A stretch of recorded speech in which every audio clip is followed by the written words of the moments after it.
മന്ത്രിയാണെന്നുള്ള അഹങ്കാരമല്ലേ എനിക്ക്? തന്റെ അഹങ്കാരം ഈ സദാനന്ദം വച്ചുപുറപ്പിക്കില്ല. അടുത്ത തവണ താൻ മന്ത്രിയാകുന്നത് എങ്ങനെയെന്ന് എനിക്കൊന്ന് കാണണം. മതിയാക്കടോ, ഇല്ലെങ്കിൽ താൻ ഇവിടുന്ന് മനുഷ്യക്കൊലത്തി പോവില്ല. എങ്കിലും അതൊന്ന് കാണണമല്ലോ.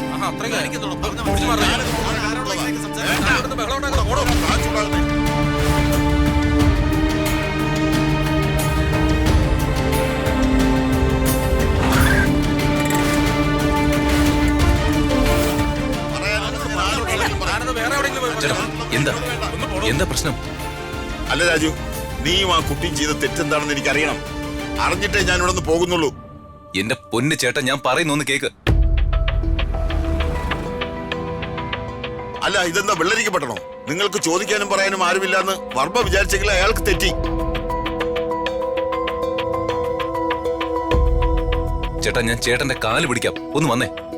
അല്ല രാജു, ഞാനൊന്ന് പറയട്ടെ, വന്നേ. ഞാൻ പറയട്ടെ. വാ ചേട്ടാ. ഇതിങ്ങനെ വിട്ടാ പറ്റില്ല രാജു. ഞാൻ ചോദിക്കട്ടെ. ചേട്ടാ ഒന്ന് വന്നേ.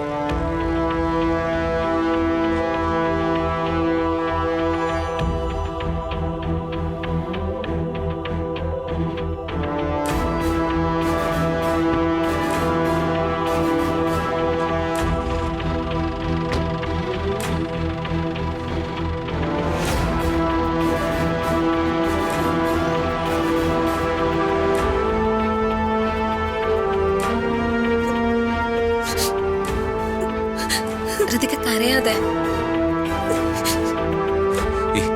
എന്താ മേഡം ഇത്? ആളുകൾ ശ്രദ്ധിക്കുന്നുണ്ടല്ലേ? ഋതിക മേഡം ഇങ്ങനെ കരഞ്ഞ അതിന്റെ മാനക്കേട് വർമ്മ സാറിനല്ലേ? മേഡം സാധനങ്ങൾ ഇങ്ങ് തന്നെ, ഞാൻ ഒരു ഓട്ടോ ഓടിക്കാം. ചേച്ചി വാ വാ.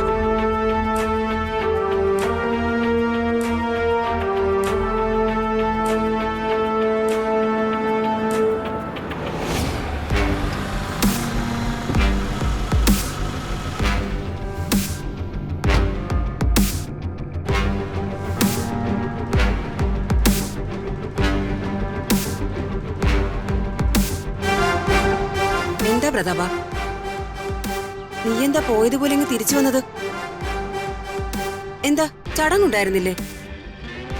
എന്തു പറ്റി? അത് മാറ്റിവെച്ചോ? നീ ആകെ അസ്വസ്ഥനാണല്ലോ. ചേച്ചി നിനക്ക് കുടിക്കാൻ എന്തെങ്കിലും എടുക്കട്ടെ? നീ എന്താ ഒന്നും മിണ്ടാത്തെ? എന്താ ചേച്ചി, എന്താ പ്രശ്നം? എന്തോ പ്രശ്നമുണ്ട്. ഇന്ന് ലേറ്റ് ആയേ വരൂ, ഒരുപാട് പ്രോഗ്രാംസ് ഉണ്ടെന്ന് പറഞ്ഞിട്ട് പോയ ആളാ. ദേ പോയ പോലെ തിരിച്ചു വന്നേക്കുന്നു. എന്താന്ന് ചോദിച്ചിട്ടൊന്നും മിണ്ടുന്നുമില്ല. എന്താ ഏട്ടാ?